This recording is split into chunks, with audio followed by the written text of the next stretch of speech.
Alright, so I am diving in to cleaning the coop, as I talked about in the first video. So we have one of these lovely gorilla carts. It's making the job a whole lot easier. I can just wedge it up against the door so I can scoop everything into that. And then I easily can haul it over, and if you can see way across the yard there, put it into my compost area.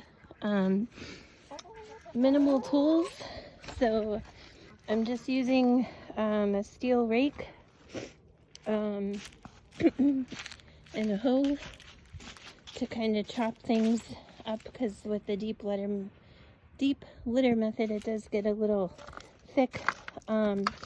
And then I just have this like garden spade that I'm using to kind of clean out the nesting boxes a little bit.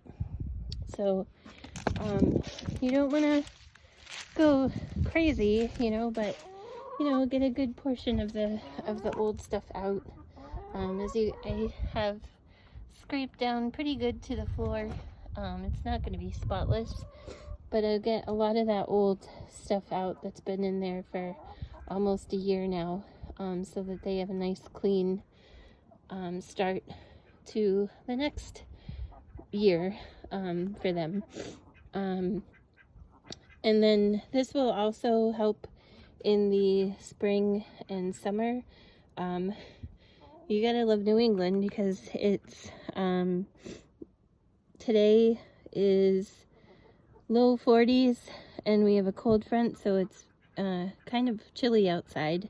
My boyfriend has the stove going in the garage, and then the rest of the week is supposed to, I think one day it's supposed to hit like 80.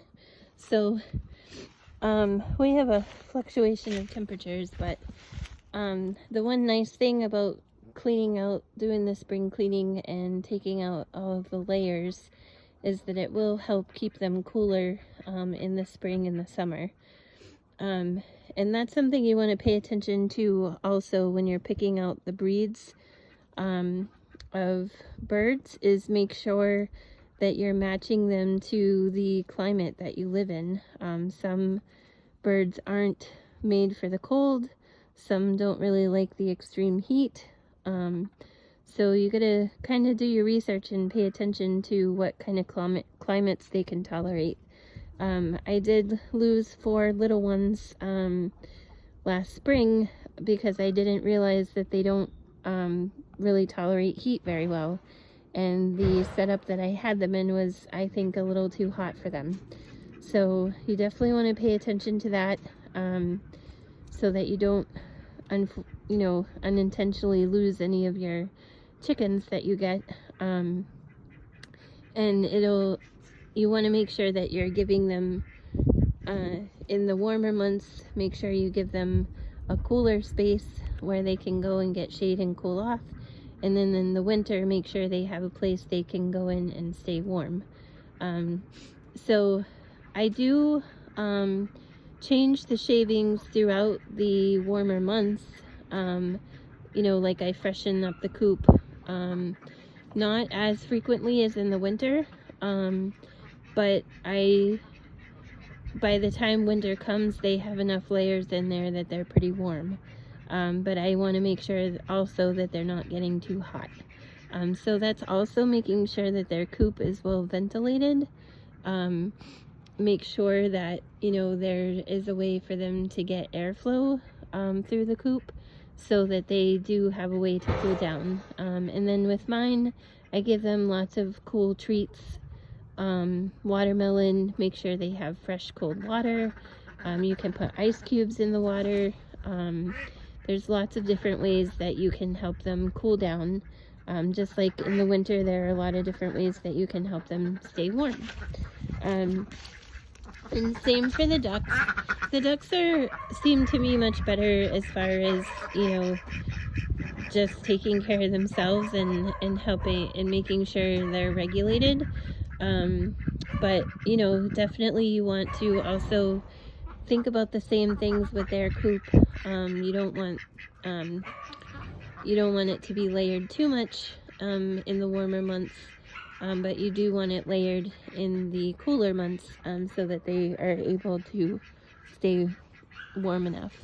And apparently I've done it right because they all survived both the warmer and cooler months in the almost year that I've had them. So I think we're doing good. And I really don't do anything overboard. I get most of my stuff at Blue Seal. I get the shavings, the straw, their food comes from Blue Seal, the organic layer pellets. So, you know, I try to keep things simple and you know, keep the maintenance so that really anybody can help me with it if for whatever reason I'm not able to get out here and do it, which I did fall towards the end of the winter, so there were days that I wasn't able to get out here, and luckily the girls and Joe helped me out with that. So all right, I just wanted to kind of give a little update on how things were going with the cleanup. Some ideas for tools that you'll need. You don't need to go out and buy a gorilla cart, but I will tell you that a wheelbarrow or some type of cart is really helpful. What I like about the gorilla cart is, one, if the garden tractors were running, you can actually hitch it up to the back of your garden tractor, which takes even more work out of what you're doing.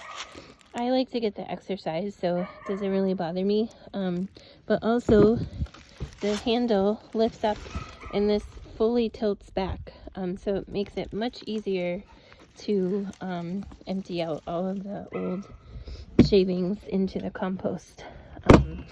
And then it just clicks right back. Nice ergonomical handle. And the wheels, I like the construction on it is just fantastic. I love it. It's the best thing that my boyfriend bought last year. I definitely recommend one, but again, if you don't have the budget for it, don't feel like you have to run out and buy something like that. A wheelbarrow works just as well. I don't know if you've priced out wheelbarrows recently, but they're not really that cheap either anymore, so unless you can find one on Marketplace or something like that. So that's all you really need. And you know, I'm good ways into it, so I should be able to finish both coops today before it gets dark out, and that way I can put the new shavings in and they'll be all set for tonight. All right, again, please like, subscribe, comment, and we hope to get more followers, and we hope that our tips and information is helpful, and above all, we hope you just enjoy seeing the birds.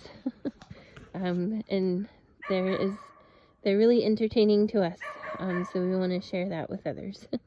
All right, thank you.